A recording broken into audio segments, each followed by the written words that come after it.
Hello, my name is Dr. Michael Johnson, and today I'll be presenting Understanding Tissue Clearing and Tissue Clearing Technologies.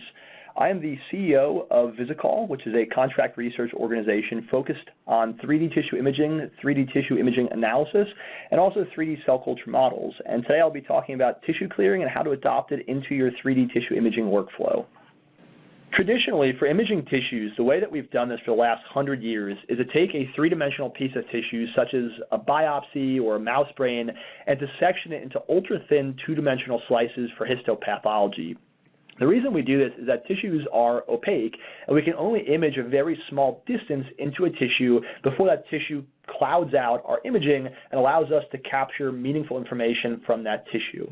The process of tissue clearing refers to reducing the opacity of tissues such that you can use advanced imaging techniques like light sheet, two-photon, or confocal microscopy to see through the entire depth of that tissue instead of being able to use only a single slice.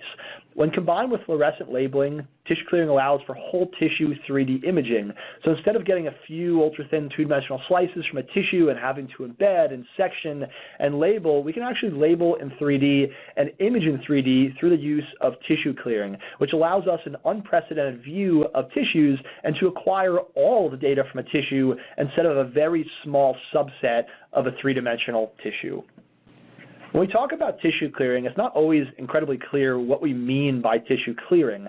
The best way to describe this, though, is to look at your hand. Your hand is not transparent, and the reason it's not transparent, though it's mostly water, is that the cells within your hand have different refractive indices between the proteins, lipids, and cytosol. Proteins and lipids have generally a high refractive index, and the cytosol has a low refractive index, that of water, of around 1.33. This causes light, when it's passing through the lipids and proteins and cytosol, to diffract, to bend. And as we have lots and lots of cells in our hand, the light is being greatly diffracted, and that causes our hand to appear opaque. But if we're to change that refractive index throughout our hand, so to match the refractive index between the lipids, proteins, and cytosol, light would pass through unobstructed.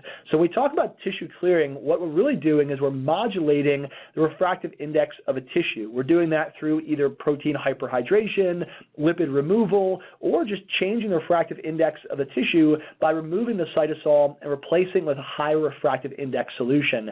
By doing that, it causes the tissue to become transparent and light passes through unobstructed, and the tissue is what we refer to as clear.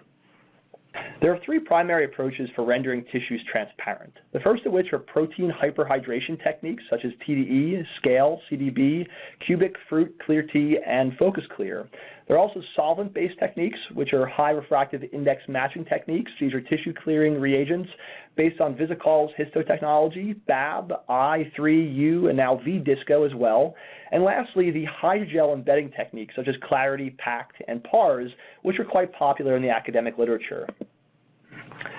But it's very important to point out that every tissue clearing technique has its own unique advantages and disadvantages. There's lots of techniques that are out there in the literature. Dozens and dozens of different types of techniques have come out over the last few years, but it's really important to note that each of them has a specific use case where it is incredibly beneficial and other cases where it's not so helpful. The first of which consideration is compatibility with labels. Not all techniques are compatible with fluorescent protein, immunolabeling, and dyes.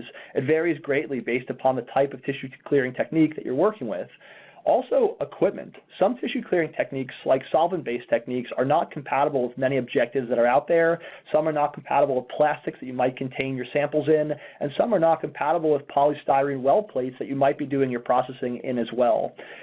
Time is very important. Some tissue clearing techniques are very rapid, some are very slow, and this varies considerably amongst the techniques that are out there. But what's very important is preservation of tissue morphology. You can make a tissue transparent, but if you destroy the tissue in the process of making it transparent, you've not preserved the inherent morphology of that tissue, and the results that you've gathered might not be that important for your research question. And then toxicity. Some techniques are very, very toxic to work with, and while they're very efficacious in rendering a tissue transparent, they're dangerous to work with and not suggested. And then lastly, as I mentioned, compatibility with well plates. Well plates are commonly used for automation and 3D cell culture applications, but many of the solvent-based techniques will actually melt right through your well plates. So there's many considerations in adopting different types of tissue clearing techniques. Now, first off are the solvent-based techniques. So we have BAB, we have the discos, and we have Visicol histo. All of these have a high refractive index, which is allowing tissues to be rendered transparent. Some are compatible with immunostaining, some are not. However, fluorescent protein with solvent-based techniques is typically an issue with quenching, so you'll quench that fluorescent protein over time and you won't get enough signal back. Of these solvent-based techniques, they can also alter the morphology of your tissue, and they tend to have a shrinking effect on many tissues from very severe with something like U-Disco to not so severe with something like BAB or Visicol histo that primarily preserves the morphology and structure of the tissues.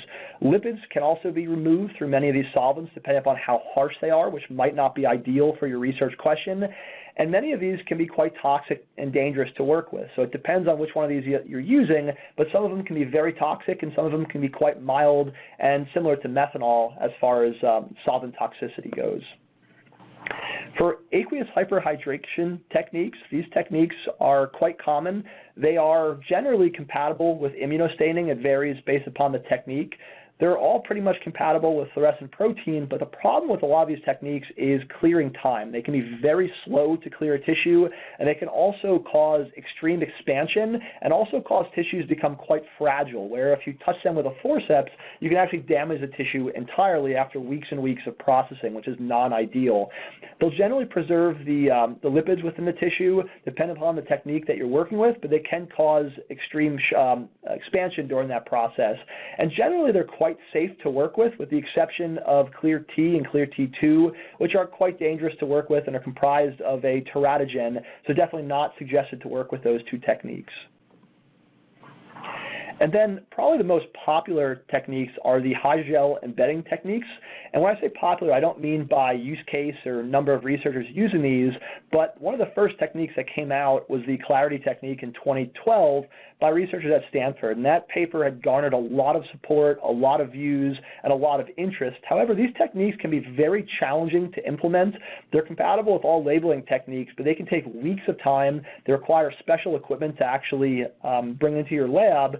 They can cause changes in tissue size and shape, and they're also damaging to tissues. So these processes actually remove the lipids from tissues to render them transparent, which, while providing extremely great quality throughout your tissues and great clarity, it causes lots of problems in trying to validate your results because you've totally changed the morphology of your tissue in the process of trying to image it. And one of the challenges with these techniques is that they are quite toxic to work with. We have a lot of acrylamide monomers used in these approaches, which is non-ideal for regular use in your lab. And again, they're very slow, they're hard to work with, but they provide a great level of clarity through a tissue for a low throughput in your research laboratory. Now, to dive into some of the specifics on the next few slides here, we're going to give some case studies looking at the new N labeling with the ABCAM tissue clearing kit and showing how to implement this into your research workflow.